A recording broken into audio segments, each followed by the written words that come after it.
De retour de Palestine, où s'est rendue la délégation de la JPF et de l'ANECR, la première impression qui envahit l'esprit, c'est un grand désespoir de voir un jour une Palestine réunie sur un territoire viable, dans une démocratie vivant en paix et en sécurité avec tous ses voisins.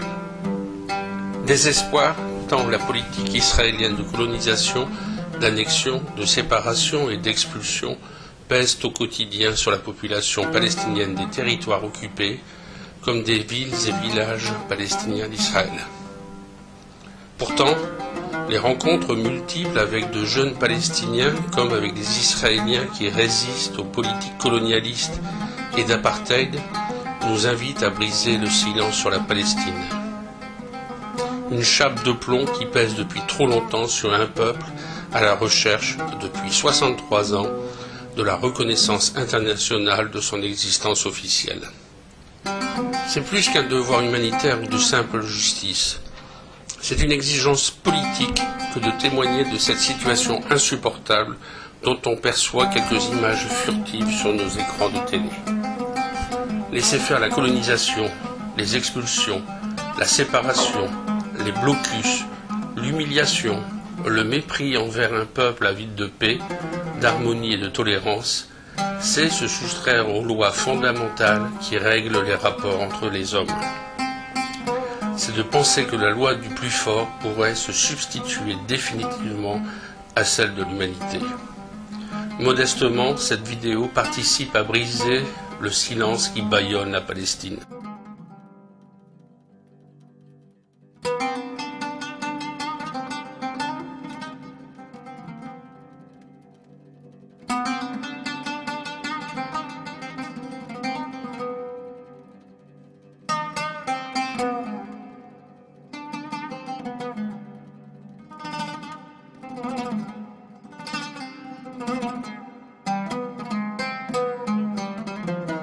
L'Aude.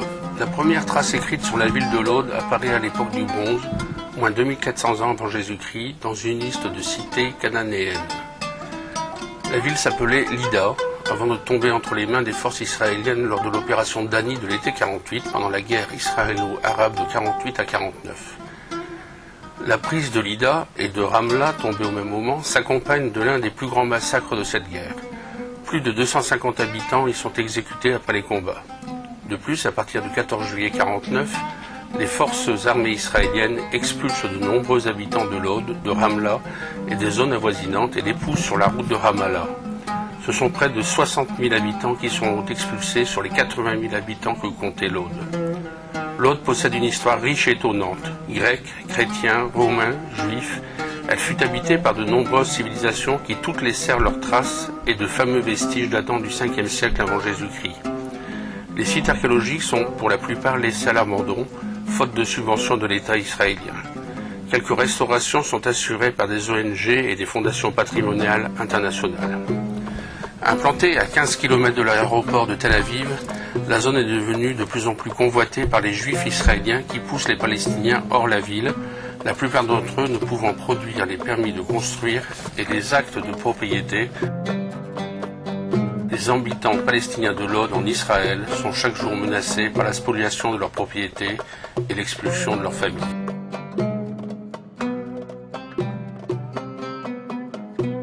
Entre l'Aude et Ramla, plusieurs centaines de citoyens arabes d'Israël vivent dans un village qui n'existe pas, Damar.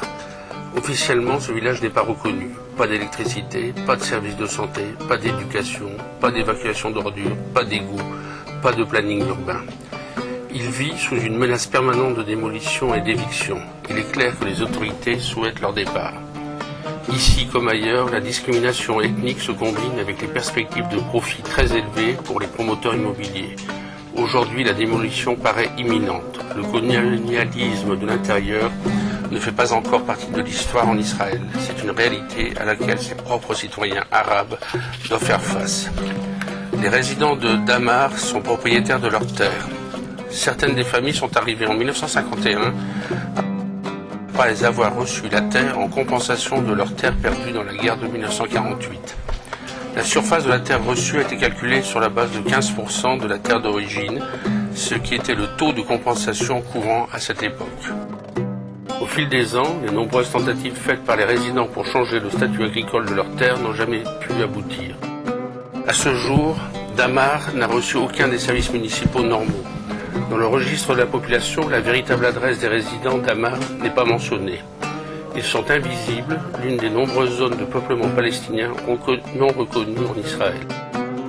Tzvi, un village juif voisin qui a bénéficié du changement de statut de ces terres, est devenu une zone résidentielle prospère, bien entretenue, qui recrute dans les classes moyennes et supérieures. À Nir Tzvi, pour se séparer du pauvre quartier arabe d'à côté, les résidents juifs ont construit un mur.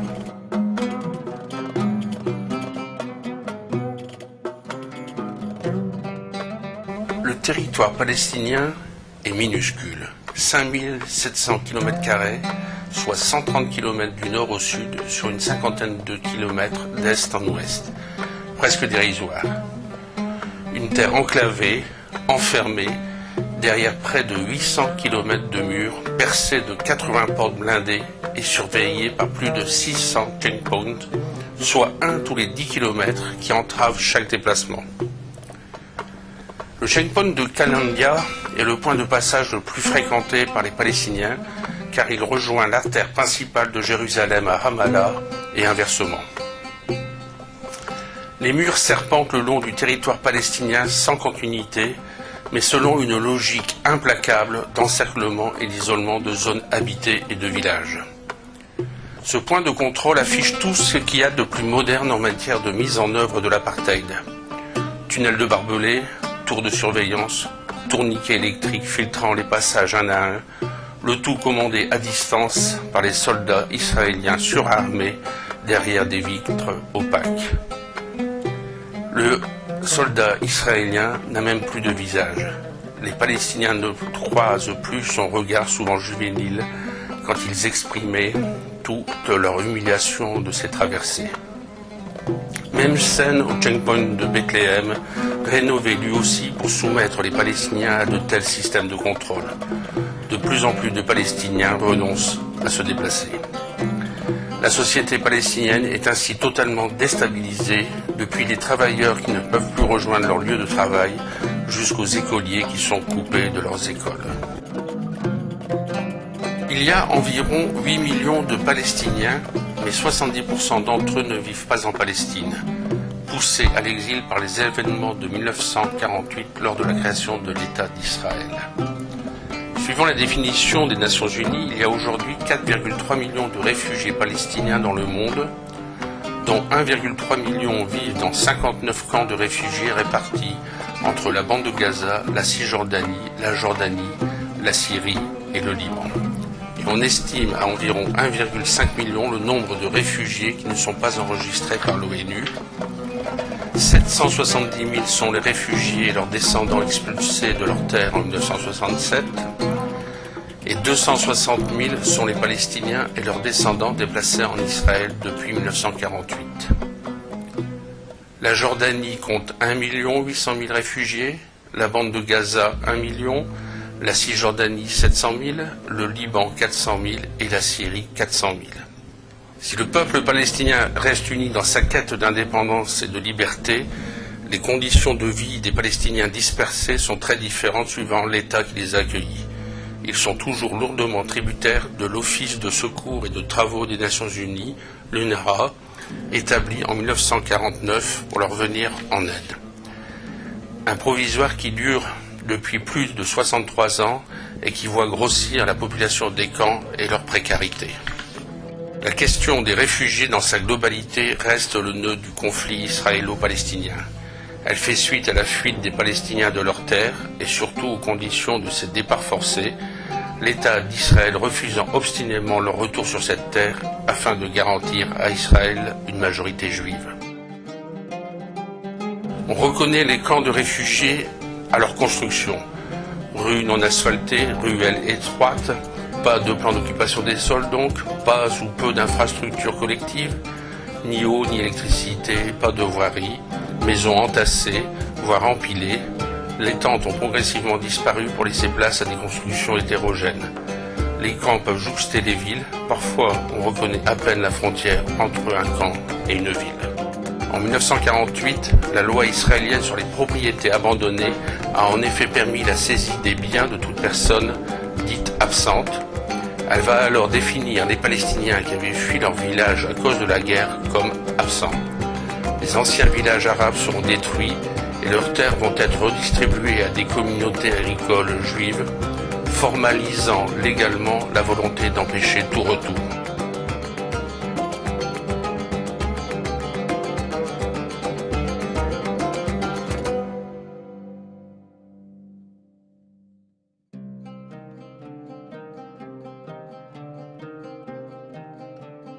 Cette politique de refus du retour des réfugiés palestiniens est restée constante jusqu'à nos jours et aucun accord de paix ne pourra faire l'impasse sur la question des droits civiques et du droit au retour des réfugiés. Bethléem, ville palestinienne aux portes de Jérusalem, compte 25 000 habitants. Chrétiens et musulmans vivent en harmonie depuis des siècles. Une ville multiconfessionnelle qui souffre beaucoup des bouclages. Aujourd'hui enfermée par le mur construit par les Israéliens, Bethléem n'est accessible que par un checkpoint et un poste de contrôle. Ville de la Terre Sainte pour les croyants, l'histoire récente de Bethléem a été marquée par l'occupation et le siège de l'église de la Nativité en mai 2002.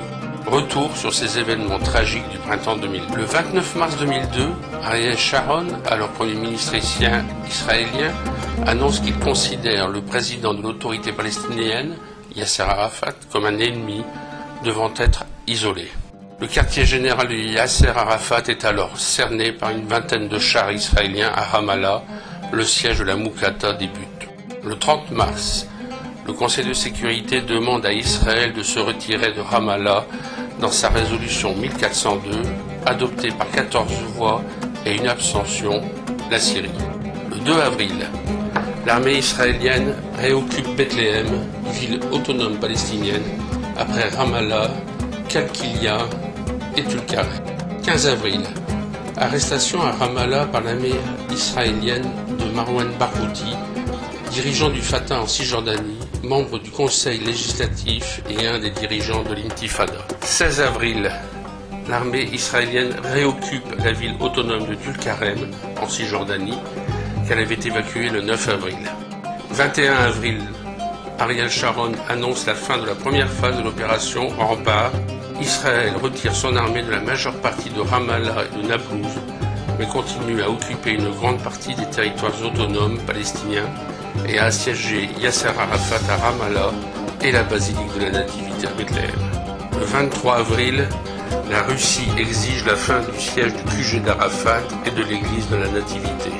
Le 26 avril, l'armée israélienne se retire de Kalkilia où elle tue un responsable du FPLP. Les forces israéliennes poursuivent leur incursion en Cisjordanie. Le 2 mai, Yasser Arafat sort de son quartier général de Ramallah après plus d'un mois de siège israélien. Le 10 mai 2002, enfin, voilà la fin du siège de l'église de la Nativité à Bethléem, avec la sortie des 123 Palestiniens qui étaient retranchés depuis 39 jours, tandis que l'armée israélienne s'apprête à lancer une nouvelle offensive dans la bande de Gaza.